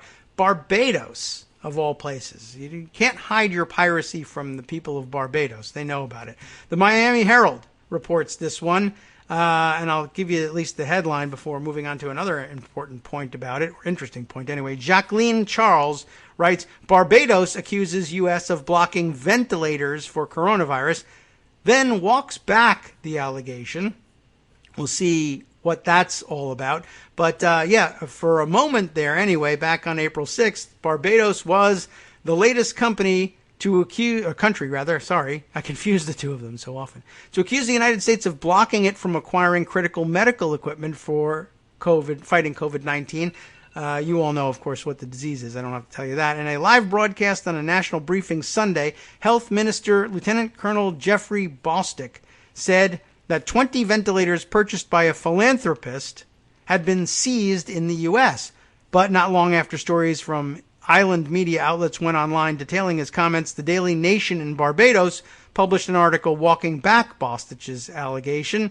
The paper reported that hours after Bostick made the claim during a live broadcast and after interview requests from the Miami Herald, he told them that the seize might not have been the correct word. I don't know what he thinks it really was, the correct word, but I wonder if it had anything to do with who the philanthropist was who was behind this. I was wondering whether this would be able to get reversed based on the fame connection. I'll give you this quick report here from, where are we? Revolt.tv. No idea exactly what they're about, but they appear to be sort of an entertainment outlet. Here's the headline that might explain the whole thing. Rihanna to purchase $700,000 worth of ventilators for Barbados. Rihanna is lending a helping hand to her native country amid COVID-19. That dated March 21st, and I was wondering whether Rihanna had gotten word whether or not the ventilators she ordered for Barbados had actually made it there. It seems those were the very same ventilators seized by somebody under some authority in the United States. And I thought, what a perfect opportunity with a celebrity, a mega celebrity involved in this to actually shine some light on this thing. But the question is, would she want to spend her time shining light on it, or would she want to spend her time fixing the situation so the people in Barbados got the help they needed? And it's hard to blame her if she chose the latter rather than the former. That may or may not have been what happened here, but I just wanted to put that one on your radar. Now it's time for Justice Putnam to put other things on your radar from around the country and around the world, all in the West Coast Cookbook and Speakeasy coming up next right here on Netroots Radio. From Daily Kos Radio on netrootsradio.com. You have been listening to the Kagro in the Morning Show with David Waldman. Let's go with the international side here. The Swiss Army's biggest call-up since World War II. Thousands of soldiers have been sent to support health workers in the fight against the pandemic. And a prominent Chinese Communist Party member who criticized Xi Jinping's handling of the pandemic is being investigated on suspicion of a severe violation of discipline and law. All next.